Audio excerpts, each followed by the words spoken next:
Hello, everybody. I'm Paul Ryden. There are cities across America, bohemian outposts, if you will, that serve as tourist stops. Asheville, North Carolina, Bisbee, Arizona, Taos, New Mexico. But these artsy communities are not merely tourist destinations. People actually live there and grow up there. People like our guest today, KarenLMoran, who grew up in another bohemian enclave in Southern California, the town of Topanga Canyon, and writes about it in her book, Forever Tourmaline. You and I talked about how to pronounce that. It's tourmaline. Tourmaline. Why did I not know that? It's a beautiful multicolored gemstone. Gemstone, it's rare, and multicolored, and a lot of people don't know but that's why I wanted to use it as a metaphor, the beautiful colors and all the different colors it comes in. It reminded me of the ocean in the Caribbean and how it changes colors from moment to moment. Oh, it's beautiful. Yeah. Yeah.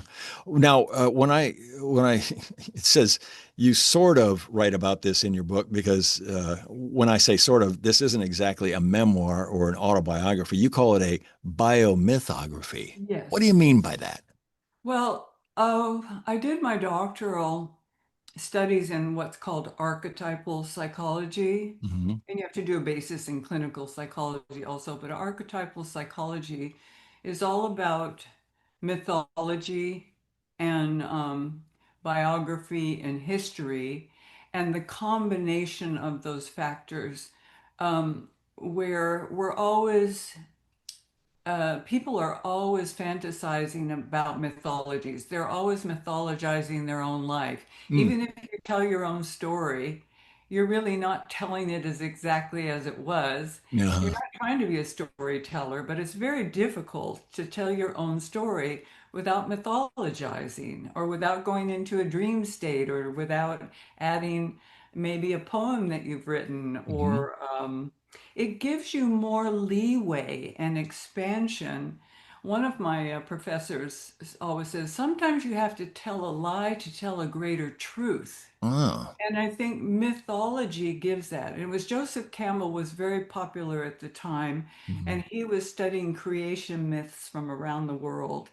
And I was just fascinated on different communities and different cultures and where they believed they came from. Their origin stories were Mhm. like some tribes in Africa believed that they came from dolphins. Hmm. And, Interesting. I mean, it's just fascinating. So Yeah. even Christianity has its own myth. It's a true story. If you're Mhm. Christian, it's true, No. but it's the creation myth that's the birth of Christ. Hmm. And um, which happens to be true for Christians. Hmm. You know. Right. So mythology gave me if I called it an autobiography, it would be more factual Hmm. and more exact. And I think that's very difficult when you're trying to tell your story. Hmm. So a biomythology mixes all those elements together. And it's a very accepted form of writing in the School of Archetypal Psychology. So because it's kind of new, and I didn't want to write just for my other professionals in my field. I Right. wanted to write for the lay population. Uh, So I actually asked one of my colleagues to write a preface which explains what a biomythology is. right. Right. So people could get with the flow, and it Mhm. gives a really nice flow. The thing about a biography or autobiography is it's very hard to write, but you get to write it however you want to. True. And whereas you can't just do that with a novel. Novel has a Uh, formula, and your life doesn't have a formula. well, sometimes in fiction, writing the story kind of starts writing itself, and you find, Exactly. it's got a life of its own. You're dealing with your life story now. Yeah. When people are reading this story, are they? You take it from California to Key Mhm. West, Yes. Hurricane Betsy in 1965, Right. um, all these things happening. How how are people distinguishing between what actually happened and what you're just kind of mythologizing, or does it matter? Um, in the beginning, I talk about a metaphor, and the panther is the metaphor to Right. tell the story. Hmm. Everything in the biomythography is true. I mean, that Hurricane Betsy was real. Right. Going to Key West is real.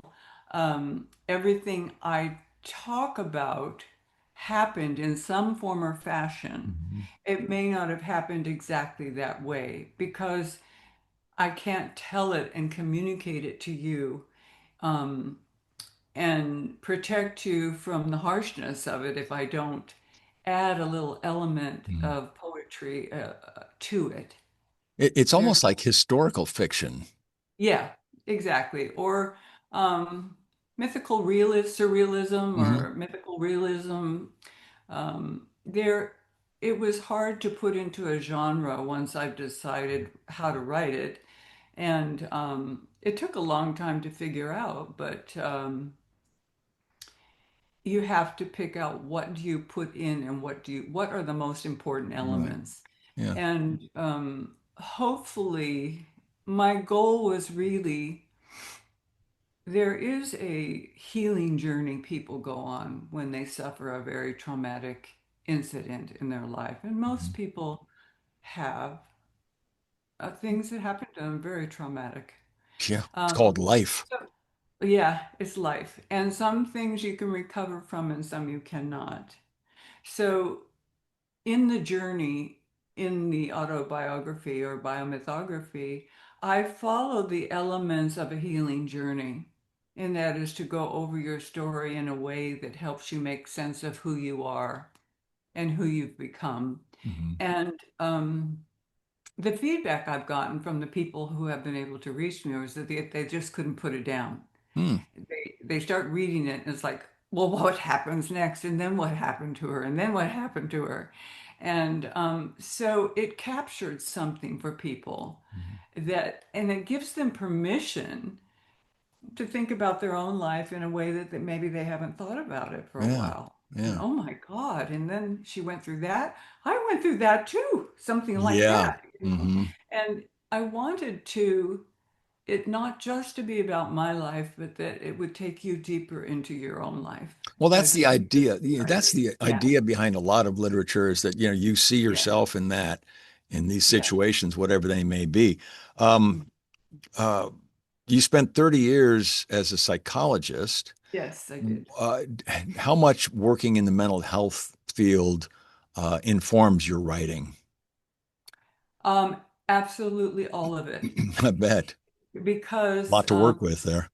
there's so much to work with, and I had options, to because you write histories, clinical what they call clinical histories when you're working on a Oh, healing journey, when you're uh-huh. working with a patient, or whether you're in a group or working with a group or working in community mental health, you have to work a different way with everybody. But what is so very important as you do the work is to find out to do the histories to do what they call a clinical history of the patient. Yeah. Because if you do not know their or understand their core values or help them understand their core values, you have no way to help them get through the situation they're in because Mhm. it has to be based on their belief system. Mm. Um, I loved my work in psychology. I started out to be an anthropologist. I wanted to be an anthropologist and Really? travel the world and go out in the field. But I had two very small children very early on. I thought, and then I was born and raised a vegetarian. Uh-huh. I never had meat or fish in my life. And then they said, well, you can't insult wherever you are the people by not eating what they offer you. I Oh. said, well, that's just not going to go over really well at all. So I said, so I studied something called, when I was at UCLA working on my bachelor's degree, they had a program called archetype, psychological anthropology. Mm. And it was the study of mental health cross-culturally. Mm. Which cultures define which behaviors as unacceptable or mentally off, and which cultures and what are accepted. Hmm. because it varies according to the culture, which is Well, fascinating. what's an And example? What's an example that some American might go, "What? That's acceptable well, over there?" polyandry, marrying, several husbands. Women can Oh, have several husbands in some cultures, and in some cultures, men can have wives, more than one wife, and that's considered normal. huh. Um, uh, beating people up or beheading them is can be a ritual in some cultures. Think an acceptable ritual. Not here, hopefully. Yeah, you only do it once. um, but like a form of maybe schizophrenia. And there are thousands of forms of schizophrenia. I'm just Hmm. giving you an example of bizarre behavior. Yeah. Some people, villages around the world just incorporate it as, well, there goes that weirdo, or Yeah. there goes that guy down the street. It's like, oh, there's so and so. And it's not considered anything unusual. Hmm. Um, One of the things, it's not a mental, but physical deformities cross culturally. Usually in America, you don't see a lot of that. It's more hidden. Hmm. But in other cultures, it's not kept hidden. Hmm. Um, and so those are some of the Yeah. examples. But you have to, when you're working here in America, you work with several cultures. Hmm.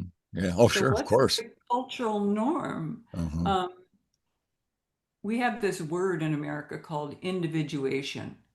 You're supposed to become an individual. Hmm. You're not part of if you're not a real person, if you're not part of, if you never separate out from your family or you never Hmm. separate out from your colleagues group, individuate. Cultures, there are cultures like in the American Indian populations, they had difficulties in school because they didn't compete with each other. Everybody had to do the same work because Hmm. they weren't separate. They were an entity. They were one of one. Hmm. They were one. Yeah. Um, and um, so you get that here in America in the different cultures. You don't separate from your family. You stay very close to them, especially immigrant families Hmm. stick very closely together, and they live, in extended family situations. And that's getting more and more popular now because people cannot afford to live on their own. Yeah. Um, and it actually works really well. Mhm. Well, speaking of living conditions, what was it like growing up in Topanga County back in the day? I mean, it's make it in the book. It makes it sound very rustic. You didn't even have a roof on your house for some time. But here, The first few years. you're just right up the road from L.A. 20 miles. I I mean, know. good grief, you're right near Well, Malibu. yeah. It was, this is the thing that I thought was so very important to write this book is my childhood was so beautiful. Hmm. Living out here in the wilderness is very pastoral. You could run around the mountains, not worry about a thing. You had to be home by dark. Yeah. Um, you were around, not close. You didn't really have neighbors, for it had to be 2 or 3 miles away. But you did get together with artistic other families that were artistic. So everybody was creative, and we'd get together for folk singing and dancing, and everybody had a different art form. Um, we had our wildfires, but they were not anything like what we have Yeah. today. Um, and we didn't have a roof on our cabin. It was a little rock cabin that was Yeah. born at the turn of the century, 1900s. I'll Uh, say that. I forget how many centuries we I have, know, but right? Whenever I hear turn of the century, I think, and it's which century still are you talking about?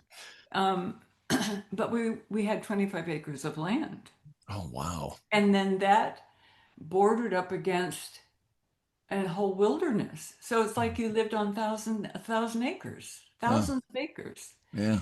and natural creeks, and we had our own well and indoor plumbing. My mother insisted on indoor plumbing. Yeah. Or she said, I'm not moving in. Yeah. That was, You and your aunt both were steadfast about that. yeah. Well, And so having a roof, the cabin had been burned out uh, because fires passed through here before, you know. sure. And but so my dad got the 25 acres of land and a house with a partial bathroom um, for nothing down and a payment due in 10 years In California, of all in places. California. You could Well, not, you can't touch that place oh, for under 4 million oh, today. yeah. Easily. And it's just, it's just as beautiful. I mean, there are more buildings on it and stuff. Um, but it was normal because Yeah. everybody would come up here and buy a shack, Hmm. you know, because they could afford a shack. They were looking for land and open space. They Yeah. wanted to be out of the cities, and but being close to Santa Monica and Los Angeles was you were closer to manufacturing and Hmm. places to sell your art and your art form Yeah. and educate yourself and things like that. But my parents were so kind. The kindness, it's like everybody came to our house Uh, that's great. because, like, they never laid a hand on us, would Yeah. not think of laying a hand on us. It was just not, dad was a pacifist, you know, so Hmm. we had a little, it was a little scary during the McCarthy era, I you know, bet. when they were witch hunting. Uh, And so we learned about witch hunting very early on. Whether he did lose his job in teaching because of his beliefs. He believed that the different ethnic groups as children should be taught in their first language first. oh, interesting. And so the school system said, no, I'm sorry, not good. But it brought him out here. Then he started his own business with my mother, art Yeah. business, jewelry business. Right. Well, you've stayed active in the arts, painting, poetry, songwriting, and Yes. you've been Mhm. archiving your family's history since Yes. 2008. Very briefly, we are almost out of time here, but very briefly, what's the importance of archiving for people who are out there who don't know how to do it? The importance of Yes. keeping the family traditions and stories alive. Um, It is so important. At first, I was overwhelmed when I inherited all the families. They did massive amounts of art.